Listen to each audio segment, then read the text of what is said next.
वाह हो भोले बाबा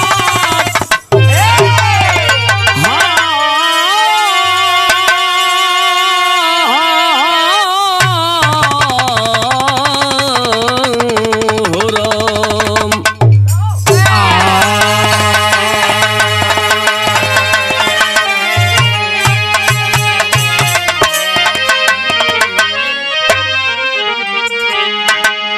अच्छा बाबू, सबसे पहले भोजपुरी बिरहा जगत के बहुत बहुत प्रणाम बा। काजल म्यूजिक धरहरा सकलडीहा चंदौली उत्तर प्रदेश से हमरे पारसनाथ भैया की देख रेख में यह गीत आप लोग के बीच में जा रहल बा। बड़ी आशा बड़ी उम्मीद बा कि आप लोग के जरूर पसंद आई। वाह कहानी अपने चंदौली जिला के बा। मास्टर भूमिका के लाइन लगल।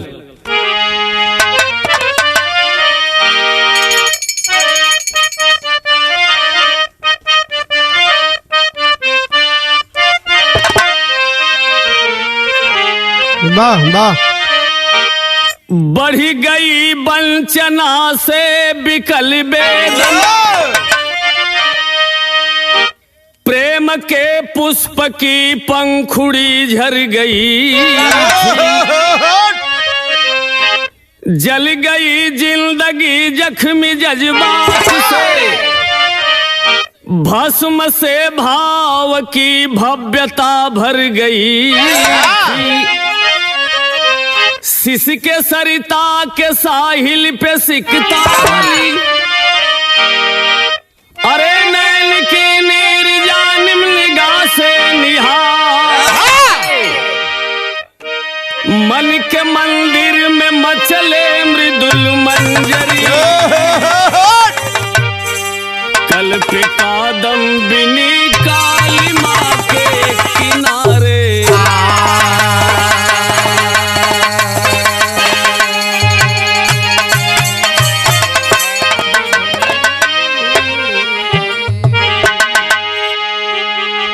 एक गीत बा मास्टर, सिनेमा का गीत बा। ये गजल के तौर पर ना अपने दिल के बात मान के गीत रखल। अरे दिल जान जिगर तुझ पर निसार किया है बाबा, हो दिल जान जिगर तुझ पर निसार किया है, प्यार किया है रे बड़ा प्यार किया है, प्यार किया है रे बड़ा प्यार किया है, प्यार किया है रे बड़ा प्यार किया है, दिल जान जिगर तुझ पे निसार किया है, दिल जान जिगर तुझ पे निसार किया है, प्यार किया है बड़ा प्यार किया है, प्यार किया है रे बड़ा प्यार किया है। लेकिन भाव का हो कि जब से बुढ़िया माई का दरबार मिला है, अरे जब से बुढ़िया माई का दरबार मिला है, प्यार मिला है रे बड़ा प्यार मिला है, प्यार मिला है रे बड़ा प्यार मिला है, प्यार मिला है रे बड़ा प्यार मिला है, जब से बुढ़िया माँ का दरबार मिला है, जब से बुढ़िया माई का दरबार मिला है, प्यार मिला है रे बड़ा प्यार मिला है, प्यार मिला है रे बड़ा प्यार मिला है। इतना ना है मास्टर, नजरों को जब से उनका दीदार मिला है, नजरों को जब से उनका दीदार मिला है, प्यार मिला है रे बड़ा प्यार मिला है, प्यार मिला है रे बड़ा प्यार मिला है, प्यार मिला है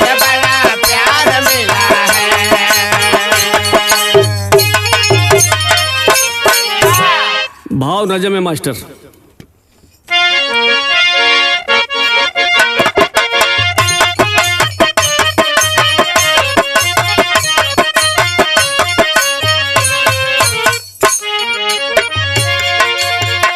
बदल कर चेहरा करते स्वार्थ में सब धंधे हैं, बदल कर चेहरा करते स्वार्थ में सब धंधे हैं, आंख रहते हुए लोग यहाँ अंधे हैं।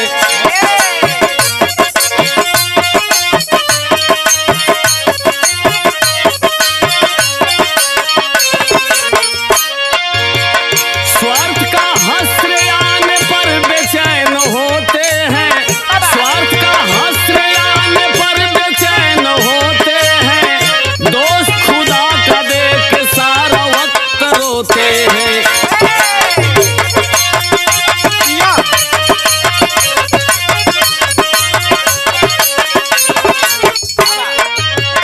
कहानी कहाँ के बा? यूपी अंदर काशी बनारस नूर भरे, यूपी अंदर काशी बनारस नूर भरे, दानी और भिखारी की समस्या दूर करे।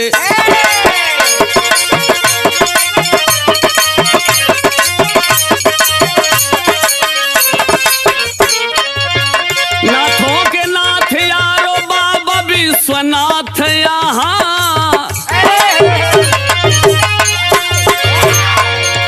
नाथों के नाथ यारो बाबा विश्वनाथ यहाँ, कैसे रह जाएगा कोई भी अनाथ यहाँ।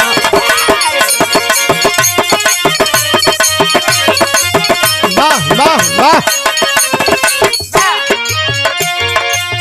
कृपा लुटाते हैं कृपालु अपनी झोली से, कृपा लुटाते हैं कृपालु अपनी झोली से, प्रसंग बाहर आया भिख मंगों की टोली से। वाह वाह वाह।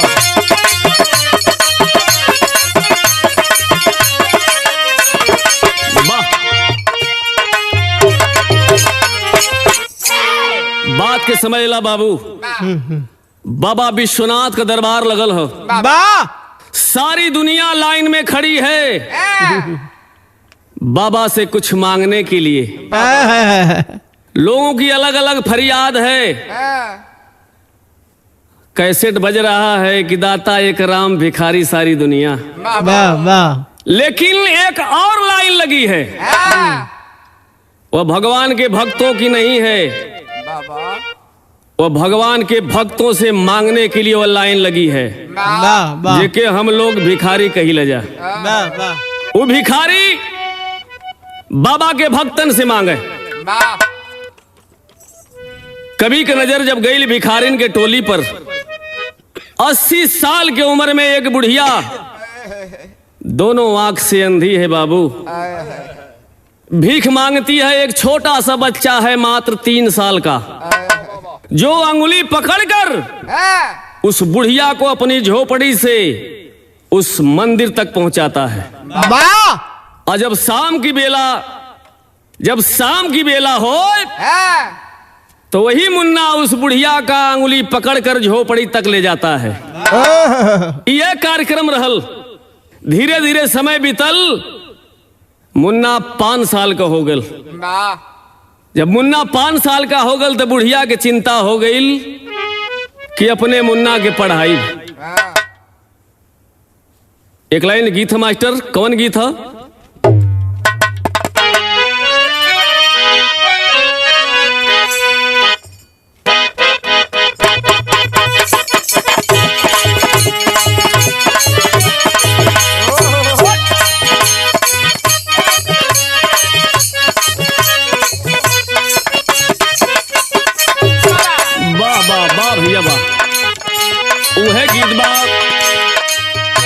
अरे रोई मर बये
बाबू, बनारस के अंदर एक बहुत बड़े सेठ, जिनका नाम बताया गया बनारसी सेठ, सारे भिखमंगे जहां अपनी जमा पूंजी जमा करते थे, बुढ़िया भी पैसा जमा करे लगल।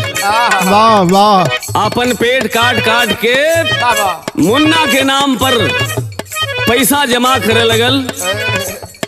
तो कहना है, अरे बेटा के खातिर माई पैसा सहेज लगली, अब मुन्ना हमार साहब बनी है, पढ़े बद भेजे लगली।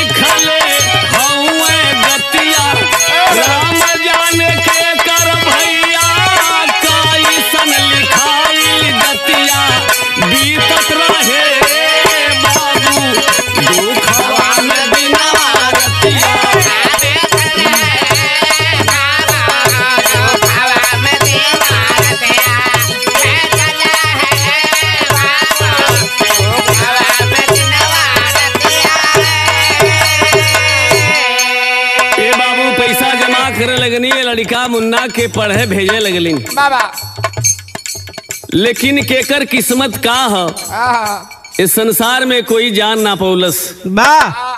तो कह नाम हो कि जाए ना ही देहली दूर मन के अंगनवा से, लेकिन लाचार दुनिया विधि के विधानवा से।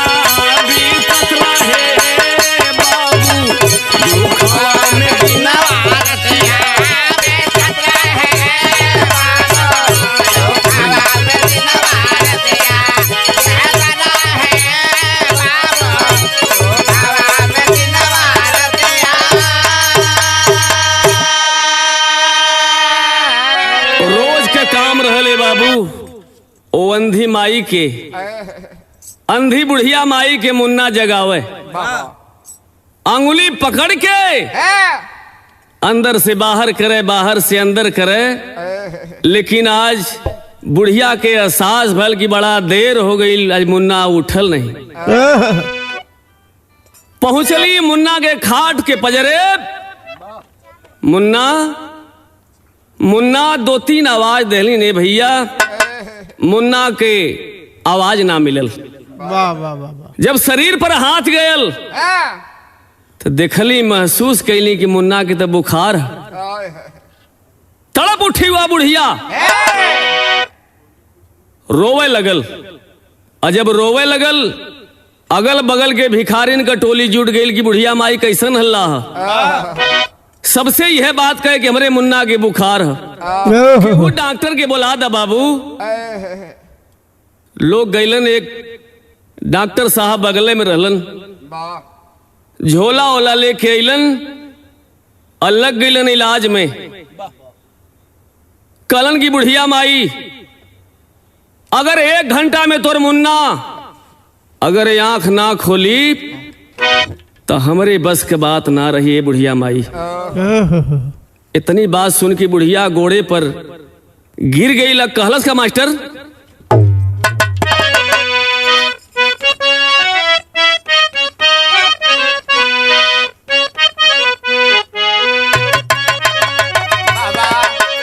यह कहलस कि अरे ले लाए डॉक्टर बाबू सगरी का मैया हो।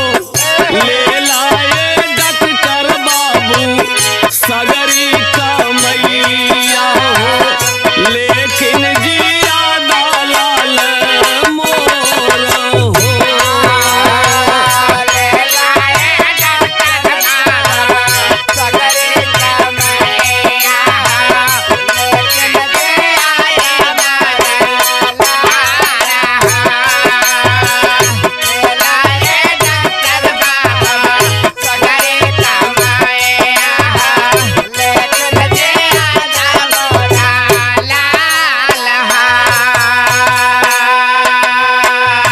नहीं के खातिर रखली जोड़ जोड़ रुपैया हो, ए नहीं के खातिर रखली जोड़ जोड़ रुपैया हो, छीना जीना अनहरी कया जोर हो।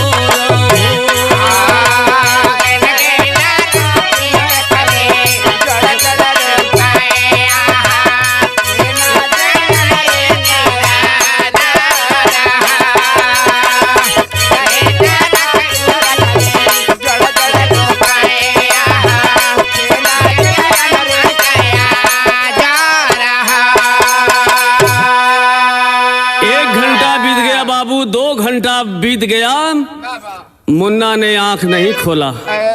बुढ़िया बेचैन हो गई। कैली का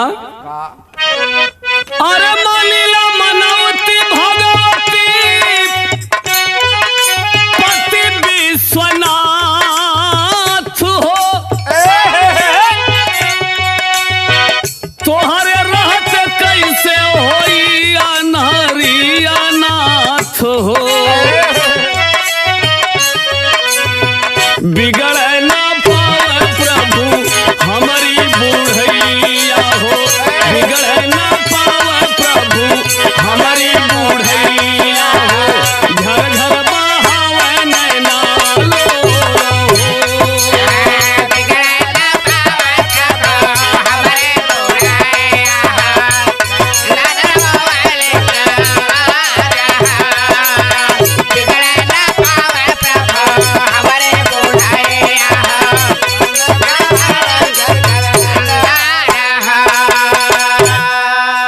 डॉक्टर ने मना कर दिया कि बुढ़िया माई अब हमारे पास समर्थ ना हो कि तोरे मुन्ना के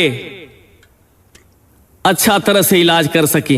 वाह तो के कौनो बड़ अस्पताल में ले जाए कोई माई।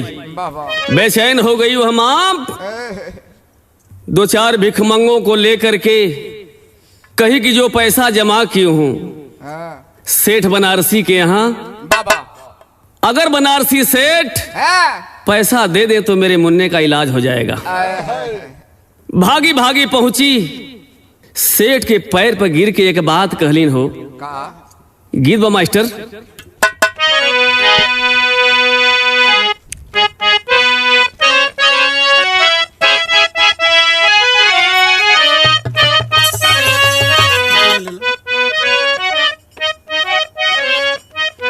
वाह वाह, गीत से बढ़िया भाव हो। का भाव हो? अरे रोवे लगली धाई के बनारसी, और रोवे लगली धाई के बनारसी, अरे सेठा के पाया रिया हो नजरिया भरी के,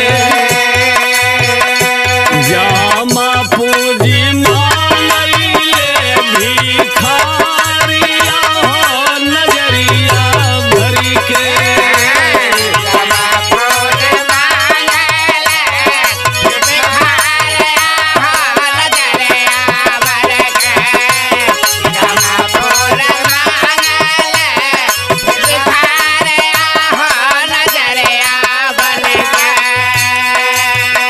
ए बाबू, ए सेठ जी हमार जोन पैसा जमा कैले ही देदा, हमारे मुन्ना का तबीयत ठीक ना है। बतावे ज्वार से जरैले हमरे लाल के शरीरिया, ज्वार से जरैले हमरे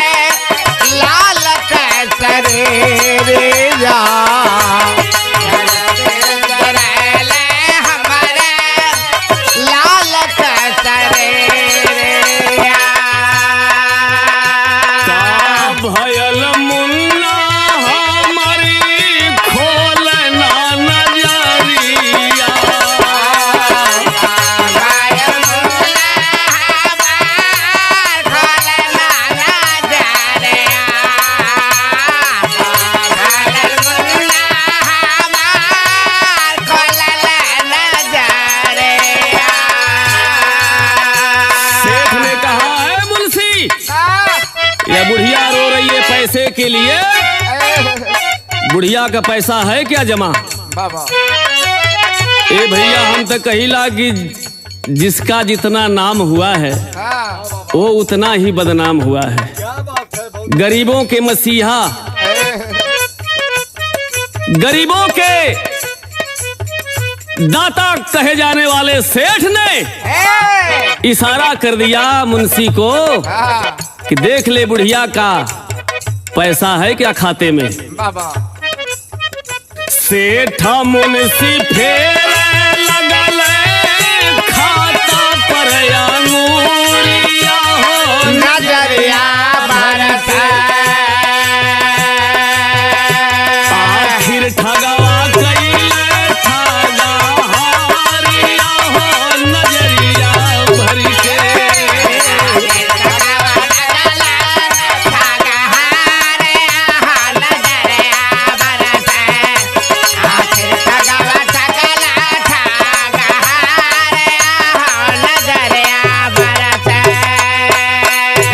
सेठ ने कहा है बुढ़िया, तेरे नाम पर एक पैसा नहीं जमा है। अगर ज्यादा शोर करेगी तो बुलाकर पुलिस तुम्हें सजा दिला दूंगा। बड़े लोग हैं, उनकी बातों में दम होता है बाबू। बाबा बुढ़िया कांप गई, रोने लगी कि अरे सेठ बाबू, अगर हमार मुन्ना बीमार न रहत तो अगर ये बात कहता तो संतोष कैल ही, जिंदगी में संतोषे तो कैली बाबू। लेकिन आज औलाद का गम फौलाद के पानी बना देला। हम तो बड़ा निर्धन, बड़ा कमजोर एक भिखारी हैं सेठ, हमार बेईमानी न हो। सेठ ने उसी आवाज में कहा चले जाओ, यहाँ तुम्हारा पैसा है ही नहीं। लाचार हो गई, लाचार हो गई तो सीधे अपने झोपड़ी पर आई और मन में संकल्प किया कि मुन्ना को झोपड़ी में मरने नहीं दूंगी। अगर मुन्ना मरेगा तो उस सेठ के दरवाजे पर मरेगा जिसने इतनी बड़ी बेईमानी की है। सदा आशीष के लिए जो हाथ उठता था आज बद्दुआ के लिए उठ गया। अपने बेटे को लेकर बुढ़िया आकर सेठ के चौखट पर बैठ गई और रोने लगी। इतना रोई बाबा, लेकिन सेठ ने दरवाजा बंद कर लिया, खिड़की बंद कर लिया ताकि उस भिखारन की आवाज महल में तक न आ सके। शाम का बेला भैल, सूर्य डूबे वाला हूँ। सेठाई ने कहली अगर बुढ़िया का बच्चा मर जाई बहुत बड़ा पाप छोड़ के चल जाई दुआरे पर। बैक डोर से बाबू पिछले दरवाजा से 100-200 रुपया ले जाके कहले कि पैसा का लालच देके के हटा दे यहाँ ले। आज वही बुढ़िया के पास पहुंचली है। कौन गीत मास्टर?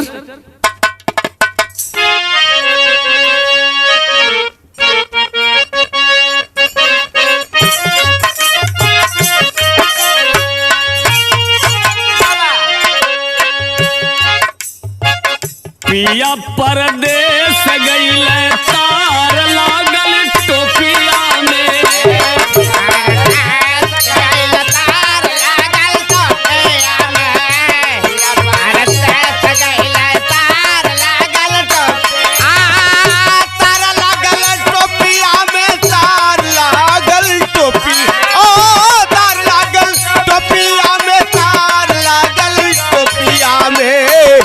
परदेस गइल तार लागल टोपिया में, परदेस गइल तार लागल टोपिया में। खोलली से ठाइन जब केवार देहिया कांपे लागल।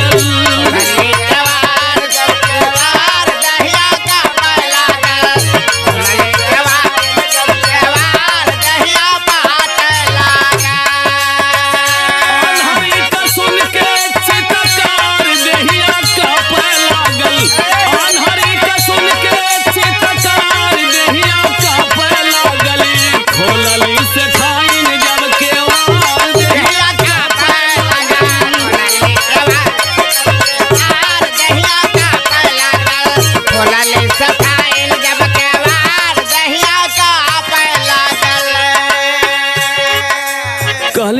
पैसा दे के दुआरे से हटा दही। जवई निहर लिया के मुनावा कैसे हरावा। आखिर से ठाई नो तो मतारिए नहीं। एक माँ का चीख पुकार सुनकर द्रवित हो गया सेठाइन का दिल। पहुंचती है और उस मुन्ने पर नजर गई।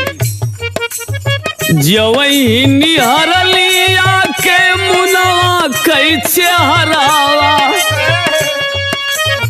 मोम जैसन पिघलल सेठाइन कही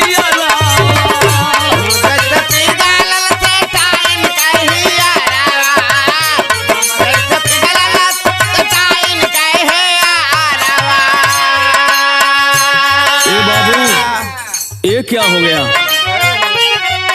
आज बुढ़िया से भी ज्यादा सेठाइन रोवे लगली। हाय मुन्ना कह करके अरे रोवे लगली भर के कवार देहिया कांपे लागल। रोवे लगली भर के कवार देहिया कांपे लागली। खोलली सेठाइन जब केवार देहिया कांपे लागल।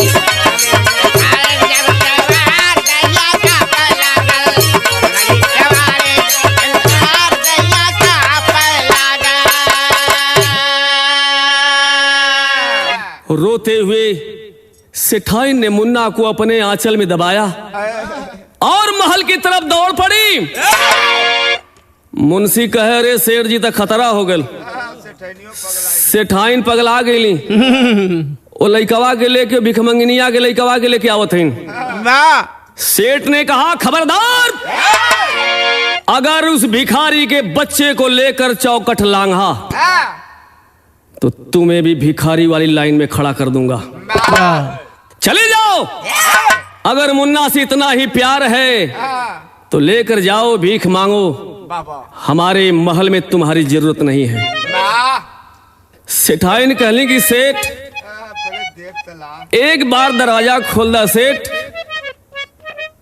सेठ ने कहा नहीं खुलेगा। कहे कि एक बार खिड़की खोल दा सेठ। तनी से मुन्ना के देखला का कहली मास्टर।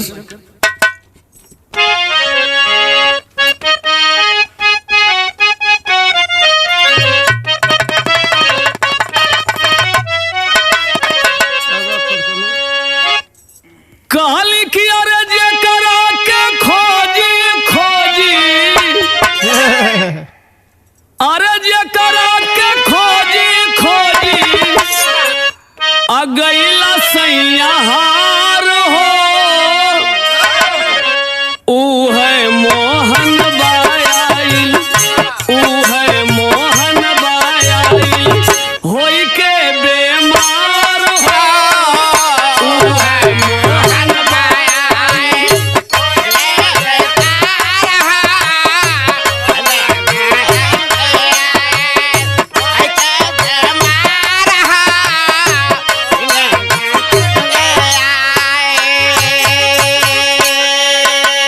अरे सेठ, ये हमारा मोहन है। का बताऊं? याद करा जवन मोहन, याद करा जवन मोहन मेला में हेरैले। कैसन बाप बाड़ा, कैसन बाप बाड़ा बेटा ना चिन्हैले। ऐसन बाप बाड़ा बेटा ना चिन्हैले। कैसन बाप बाड़ा बेटा ना चिन्हैले।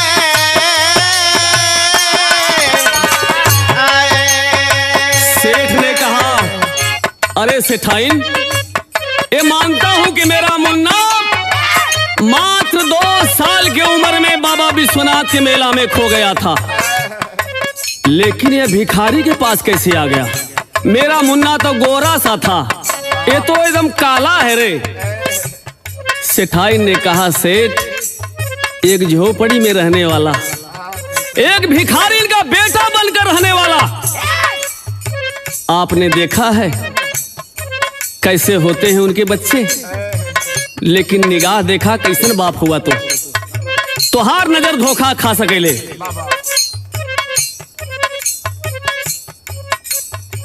लेकिन तो धोखा नहीं, कबहू ना धोखा खाई, ममता हमार हो, ऊ है मोहन बायाइल, ऊ है मोहन बायाइल, होई के बेमार हो।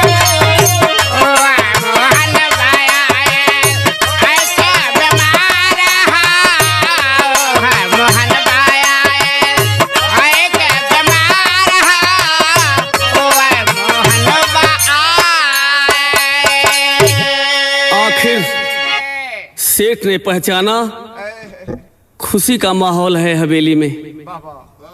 ए बाबू, जहां वो पैसे के लिए तड़प रही थी मुन्ना के इलाज के लिए, सेठ की एक अंगुली उठी तो सेठ के बड़े बड़े शहर के बड़े बड़े डॉक्टर, बड़े बड़े वैद्य और वो जहन के तो पूछे कि ना ए बाबू, इतना लंबी लाइन है। बुढ़िया आज लाचार हो कि पैसा तो गईबे कल, आज बेटवा भी चल गल। तो कहना है मास्टर, अरे बंटवारा हो बंटवारा कैसे ममता के होई, एक के जिगर का टुकड़ा, एक के नयन का तारा। लग गई लाइन, डॉक्टरों ने देखा, वैद्यों ने देखा। 12 घंटे के बाद मुन्ना ने आंख खोल दिया। और जब आंख खोला तो एक ही आवाज आई, बुढ़िया माई, बुढ़िया माई कहाँ हो तू। सेठाई दौड़ के उठा लेनी आंचल में कि बुढ़िया माई ना, हम तोहर माई है। कह ना ना ना ना, हमार बुढ़िया माई चाहिए। कह बेटा, अरे वो भिखमंगी बारे, तोर असली माई तो हम नहीं, वो भिखमंगी है, छोड़ दे उसे। बुढ़िया के लिए जब अनादर का भाव सुना तो मुन्ना ने पुनः आंख बंद कर लिया। और जब आंख बंद कर लिया तो हलचल मच गया हवेली में। मुन्ना फिर से आंख बंद कर लिया। डॉक्टरों की लाइन फिर खड़ी हो गई। बड़े डॉक्टर ने कहा कि बात हुई क्या थी। सेठ ने बताया कि मेरा मुन्ना बड़ा दिन के बाद मिला। सारी बात सेठ ने डॉक्टर को साफ साफ बता दिया। तो डॉक्टर ने कहा कि अब दवा की जरूरत नहीं, अब दुआ की जरूरत नहीं, अब जरूरत है उसके बुढ़िया माँ की। ला दो, खड़ा कर दो, मुन्ना आँख खोल देगा। आज जो दानी कहलाता था वो भिखारी के दरवाजे पर चला है। भाव पपट का मास्टर।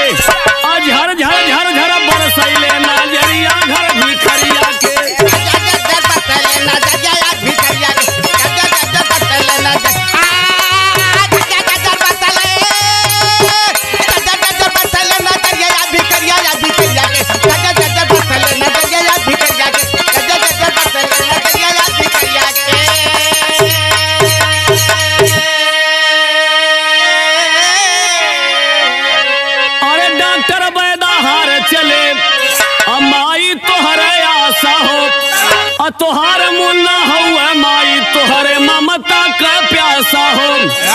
अरे अगर न चलबू मर जाइबा पीठ मौरिया घर भिखरिया के। थर थर थर थर का पहले शरीरिया घर भिखरिया के। सेठ ने लालच दिया।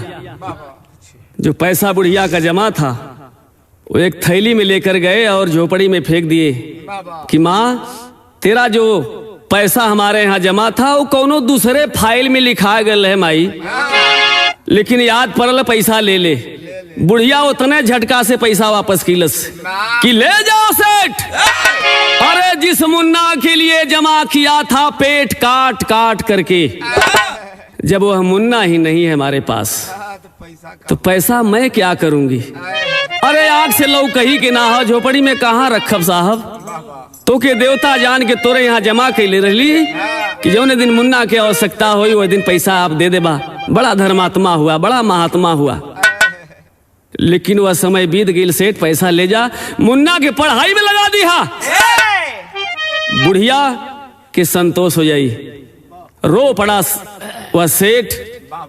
कहा अगर दिल है तो गरीबों के पास, हमारे पास धन जरूर है लेकिन दिल नहीं है। एक बात कलन की माई, हमरे नाम पर न चलबू, अपने नाम पर ना चलबू। तो मुन्ना तोहके बोलावत, आंख खुले तोहके बोलावत है माई। एक बार चल चला, ममता छलक पड़ी, भाव आला का मास्टर।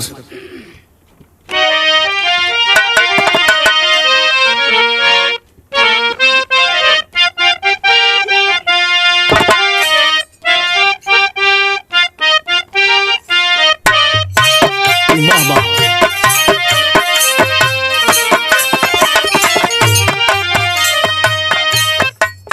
अरे मुन्ना के दुख के आगे,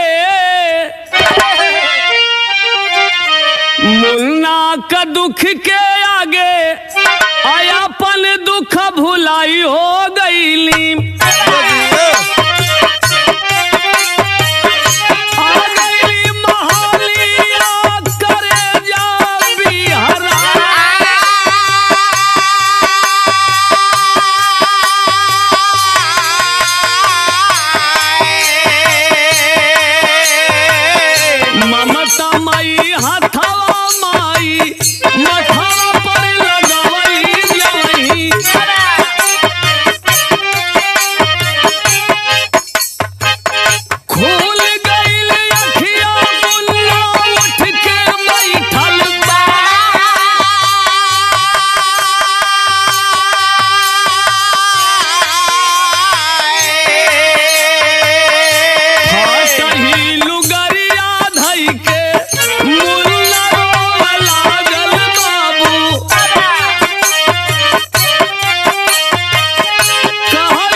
कहा माई हमें छोड़ के कहा चल गई लू, या हमसे क्यों पहचान में ना आवत माई।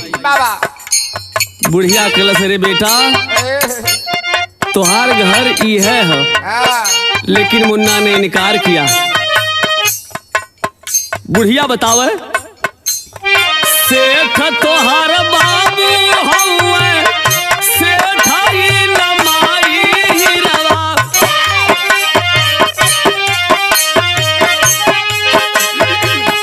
त्यागी दा झोपड़िया मुन्ना कोठी गइला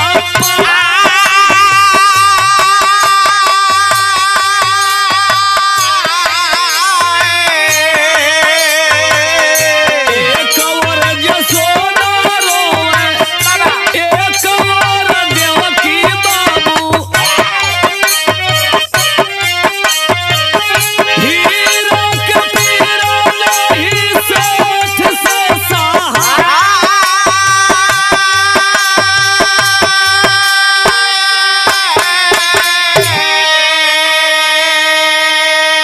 माई बुढ़िया समझाओ लगली कि मुन्ना तू आ गिले अपने असली घरे, यह बेटा तोर घर हो, त्याग दे झोपड़ी। मैं भिखारिन तुझे कहाँ तक पढ़ा सकती हूँ, अरे कितना सुख दे दूंगी तुम्हें।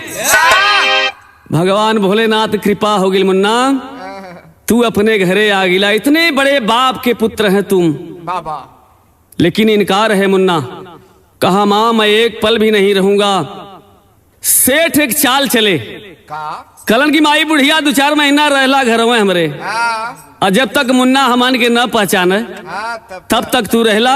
और जब मुन्ना हमन के पहचाने लगी, चिन्हे लगी बुढ़िया माई, अगर तोहार मन करी तब जइहा, नहीं तो आजीवन तोहार खर्च उठावे तैयार है। बुढ़िया रहे लगल, मुन्ना के समझावे लगल, मुन्ना पढ़े जाए लगल, पढ़ के आवे लगल। लेकिन 6 महीना का वक्त निकल गया बाबू, उस मुन्ना के व्यवहार में फर्क नहीं पड़ा। वह जब भी आता था माई बुढ़िया के हाथों से खाना खाता, माई बुढ़िया के बिस्तर पर सोता था। माई जौन कहे वह करे। सेठाइन और सेठ की बात को वह न मानता था न सुनता था। बड़ा दर्द हो सेठ और सेठाइन के, कितने बड़े बाप का बेटवा होकर एक भिखारिन के बिस्तर पर सोता है, एक भिखारिन की थाली में खाता है। एक दिन सेठ ने उस बुढ़िया के जज्बात से खिलवाड़ किया। मुन्ना स्कूल गया था बाबू, बुढ़िया के बुला के सेठ कहलन कि बुढ़िया माई, तोहार सपना रहल कि मुन्ना पढ़ के साहब बने, तो हमार भी यह सपना है, लेकिन एक त्याग करे के हुई तब तोहार मुन्ना साहब बनी। कह एक ठे का बाबू, 1000 त्याग कहबा कह दे। बोला अगर मुन्ना के साहब बने में अगर हम व्यवधान है तो जवन कहा तवन करे कभी तैयार है। सेठ ने कहा कुछ नहीं करना है, जब तक तुम रहोगी मुन्ना विदेश नहीं जा सकता पढ़ने के लिए। अगर विदेश नहीं गया तो अच्छी पढ़ाई नहीं कर पाएगा, अगर अच्छी पढ़ाई नहीं कर पाएगा तो तुम्हारा मुन्ना साहब नहीं बनेगा। तो कहे बाबू का करे को ही, कहे आज ही बनारस छोड़ दो, आज ही बनारस छोड़कर इतनी दूर चली जाओ कि अगर मुन्ना खोजे भी तो तुम्हें पा न सके। बुढ़िया ने संकल्प किया। उसी रात अपनी झोपड़ी पर आई, मुन्ना सो गया था, अपनी झोपड़ी पर आई एक भिखारी के बच्चे को ली, कहा बेटा इतना दूर छोड़ दे, इतना दूर छोड़ दे कि मुन्ना अगर खोजे तो मुन्ना न पाए, अगर मैं भी ममता के बस अगर वापस आना भी चाहूं तो मैं भी ना आ पाऊं। लेकर चला है आखिरी भाव मास्टर।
बच्चे ने कहा कि माई बुढ़िया बड़ा दूर तो के लिए याद दिली, अब ये छोड़ दे थी, अब यहाँ से तोहर मुन्ना तो के खोज न पाई, तोहू आवल चाहबू तब बनारस आ ना सकतू। बुढ़िया ने कहा अरे बेटा ममता की पहुंच बहुत ज्यादा है, थोड़ा और दूर बढ़ा दे बेटा, थोड़ा और दूर बढ़ा दे। अब कहाँ आईली, तब भूख और प्यास से आई शरीर सुख गईली, तारा जीवन पूरे आके माई रुकी गई, तारा जीवन पूरे आके माई रुक गए, तारा जीवन पूरे आके माई रुक गए।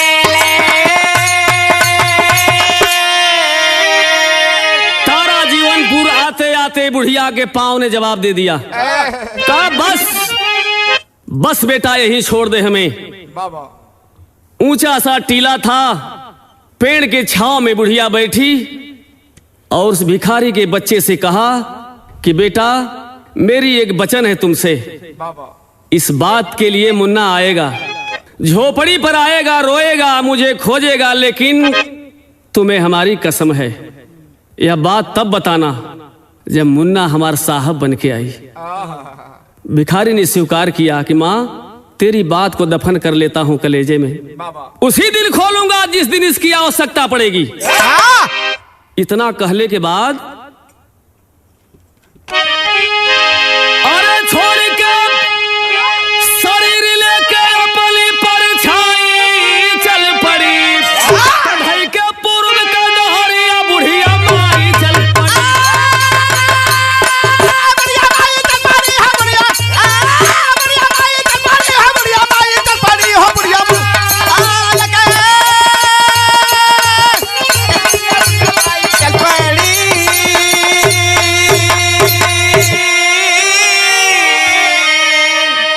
इतना कहते हुए प्राण पखेरु निकल गए। बुढ़िया माई वही लुढ़क गई। बाबू उस भिखारी के बच्चे ने अपने गमछे से माँ को कफन के नाम पर अपना गमछा ओढ़ा दिया और गड्ढा खोद कर माँ को दफन करके चल दिया।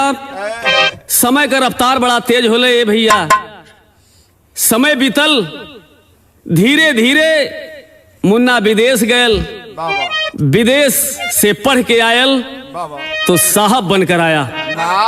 साहब बन के अलन, बुढ़िया माई का सपना पूरा भयल। वह भिखारी के बच्चे ने, अब तो वह बच्चा भी नहीं है, अब तो जवान हो चुका है, जो वादा किया था माई बुढ़िया से जाकर सेठ के बच्चे साहब से सारी बात बता दिया कि मैंने बुढ़िया माई को कहां छोड़ा था। कालर पकड़ लिया, कहा कि कितना रोया था मैं तुम्हारी झोपड़ी में जाकर, लेकिन तुम लोगों ने बताया नहीं।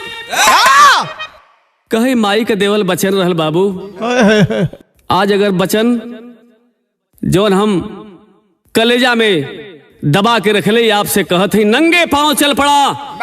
और साहब आया वहां जहां मां का दफन उस भिखारी के बेटे ने किया था। तो भाव छाप कलाई ना मास्टर। गुरु बिहारी गुरुपत्तू मुन्ना साहब बन गई, वही जगह पर आके अरे निर्माण मंदिर कैले, बंटवारा कैसे ममता के होई, राजदौलत